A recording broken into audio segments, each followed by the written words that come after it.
अस्सलाम वालेकुम रहमतुल्लाहि वबरकातुह. विद्यार्थी मित्रांनो, आज आपण विषय मराठी यामधील पाठ क्रमांक 10 आम्ही हवे आहोत का हे पाठ शिकणार आहोत. मुलांनो, आपण सर्वप्रथम हे पाठ शांत शेळके यांनी लिहिलेला आहे. शांत शेळके यांचा आपण थोडक्यात परिचय पाहणार आहोत. तर आपण पुढे बघूया. शांत शेळके यांचा जन्म 1922 आणि मृत्यू 2002. या प्रसिद्ध कवयित्री होत्या. त्याच्यानंतर गीतकार, लेखिका. शांत शेळके यांनी जवळपास 100 पुस्तके लिहिलेली आहे. म्हणजे 100 बुक त्यांनी राईट केलेली आहे, म्हणजे स्वतः म्हणजे सेल्फ लिहिलेली आहे. त्यांची लिहिलेली पुस्तके वर्षा, रूपसी, जन्म जान्हवी, पूर्वसंध्या, त्याच्यानंतर इत्यार्थे, कविता संग्रह, तो चंद्रमा, काळ्यांचे दिवस फुलांच्या राती, त्याच्यानंतर चित्रगीते, शब्दांच्या दुनियेत, पावसाआधीचा पाऊस, संस्मरणे हे लेखक संग्रह, त्याच्यानंतर मुक्ता, गुलमोहर, काजकमळ हे कथासंग्रह. कथासंग्रह मीन्स स्टोरी संग्रह इत्यादी पुस्तके प्रकाशित आहे. म्हणजे मुलांनो, आतापर्यंत आपण जेवढे नाव पाहिले आहे हे सर्व पुस्तके शांत शेळके यांनी लिहिलेली आहे. आळंदी इथे भरलेल्या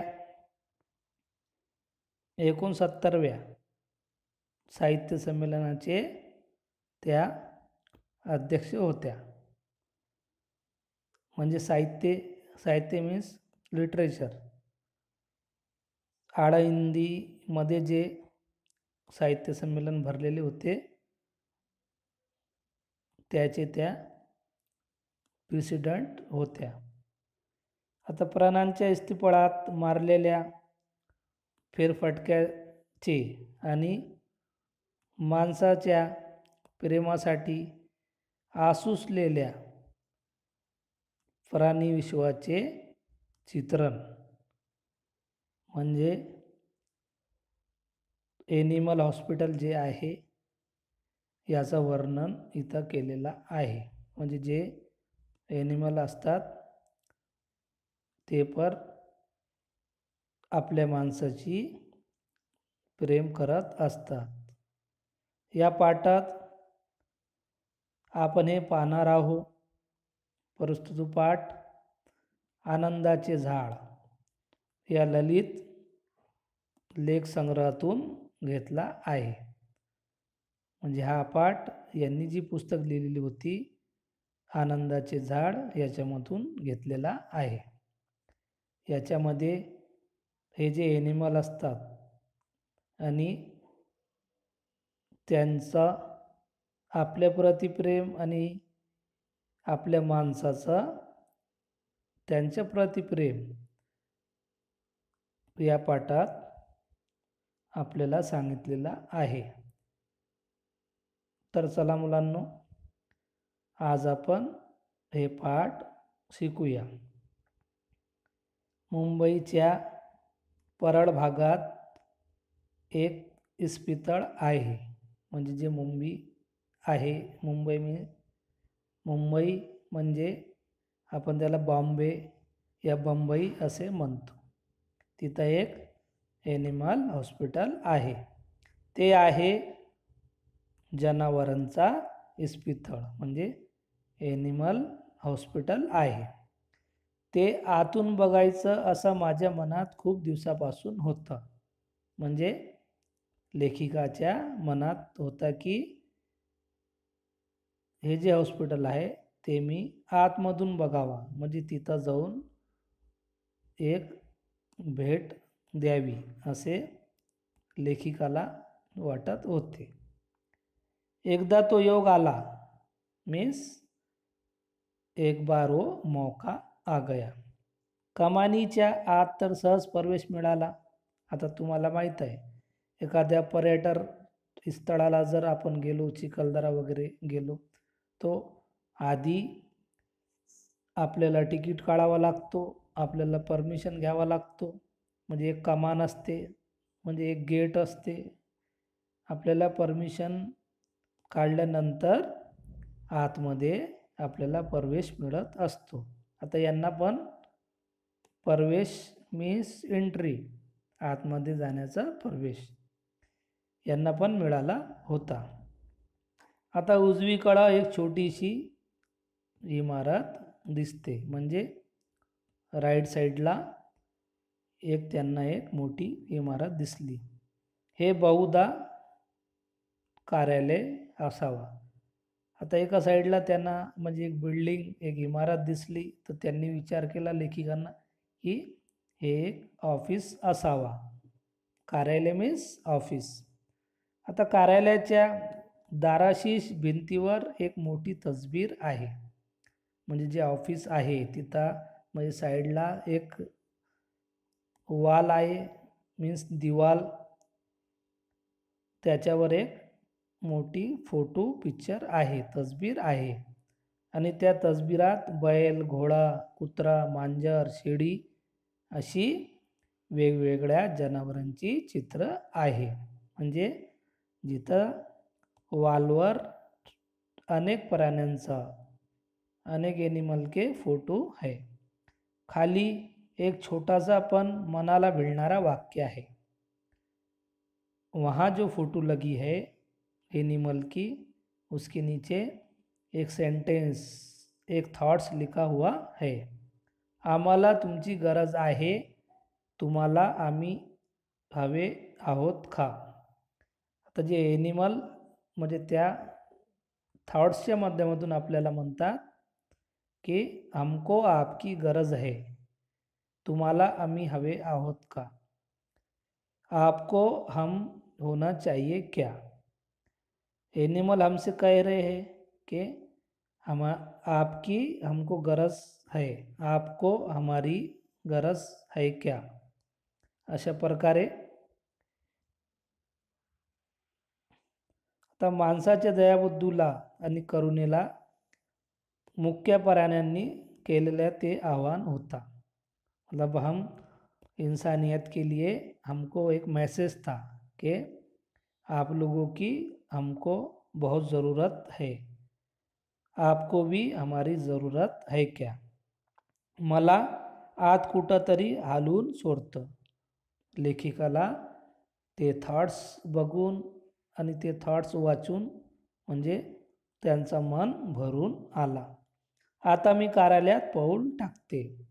आता लेखिका, आता रायटर म्हणजे त्या ऑफिसमध्ये म्हणजे तिथं त्या पोचल्या. समोरच्या कपाटावर उदी रंगाचा एक गलेलठ्ठ बोका मजेत आपल्या मिशा साफ करत बसला आहे. म्हणजे आता लेखिका आतमध्ये पोचल्यानंतर तिथं एक म्हणजे कॅट त्यांना दिसला, म्हणजे बोका, आणि ते आपले मिशा म्हणजे साफ करत होता. मला बघताच तो कपाटावरून उडी मारत आणि साहेबांच्या टेबलावर येऊन बसतो. म्हणजे जेव्हा लेखिका आतमध्ये गेल्या तर तिथं पण त्यांनी एक बोका दिसला, म्हणजे ते स्वतःची मिशा साफ करत होता आणि यांना पाहून ते उडी मारत ऑफिसमध्ये जे साहेब बसला होता तर त्यांच्याकडे ते गेला. इस्पितळात बघण्यासाठी मी आले आहे असं मी त्या साहेबांना सांगितले. आता लेखिकांना म्हणजे जे रायटर आहे त्यांनी जे ऑफिसमध्ये म्हणजे साहेब बसलेला होता त्याला सांगितलं की आम्ही हे हॉस्पिटल पाहण्यासाठी आलो आहो. आता बोक्याचा डोका कुरवाळत ते माझा ऐकून घेतात. मतलब वो जो बोका है उसका सिर खुजाते हैं और ये लेखक की बात वो जो ऑफिस में मतलब साहेब है वो उनकी बात अच्छे से सुन लेते हैं. तर बोक्याचा डोका कुरवाळत ते माझा ऐकून घेतात आणि लगेच मला परवानगी देऊन टाकतात. आता लेखिकाने सांगितल्यानंतर त्यांनी त्यांना परमिशन देऊन दिली. इतकंच नाही तर मला सारा इस्पितळ नीट दाखवण्यासाठी भरत नावाचा एक छोटासा चुणचुणीत मुलगाही ते माझ्याबरोबर देतात. आता पाठाचे लेखिका ऑफिसमध्ये गेल्यानंतर तिथं त्यांनी परमिशन काढली आणि परमिशन काढल्यानंतर त्यांना पण प्रवेश मिळाला आणि हॉस्पिटल दाखवण्यासाठी म्हणजे तिथला प्रॉपर एक मुलगा पण यांच्यासोबत त्यांनी दिलेला होता. आम्ही पुढं जाऊन डावीकडे वळतो एवढ्यात भरत मला म्हणतो. म्हणजे भरत कोण आहे? भरत एक मुलगा आहे आणि हॉस्पिटलमध्ये तो जॉब करतो आणि कोणी तर पाहायला आला तर तो म्हणजे सगळं हॉस्पिटल त्यांना व्यवस्थित दाखवतो. बाई हा मांजराचा विभाग बघायचा, म्हणजे जे कॅट आहे तर हे जे कॅटचं डिपार्टमेंट वेगळा होता. तर त्या भरतनं म्हणजे त्या लेखिकाला सांगितलं का आपण सर्वप्रथम आपण मांजरीचा विभाग बघायचं असं विचारलं त्यांनी. मांजराचा विभाग म्हटल्यानंतर मी उत्सुकतेनं जात आत पाऊल टाकले. आता लेखिकांनी म्हणजे त्या मुलांना विचारलं की आपण सर्वप्रथम मांजर बघूया. तर मग लेखिकाला एक उत्सुकता निर्माण झाली होती. अशा प्रकारे विद्यार्थी मित्रांनो, आज आपण आम्ही हवे आहोत का हे पाठ इथपर्यंत शिकलो आहो. याचा तुम्हाला छानपैकी वाचन करायचं आहे आणि आतापर्यंत मी तुम्हाला आतापर्यंत जेवढे लेसन झालेले आहे त्याचे क्वेश्चन आन्सर, त्याच्यानंतर पत्रलेखन, निबंध आणि असाइनमेंट आणि प्रोजेक्ट हे पण तुम्हाला पूर्ण करायचे आहे. आणि आम्ही हवे आहोत का यानंतरचा भाग आपण येणाऱ्या व्हिडिओमध्ये बघणार आहोत. तोपर्यंत तुम्हाला छान अभ्यास करायचा आहे. धन्यवाद.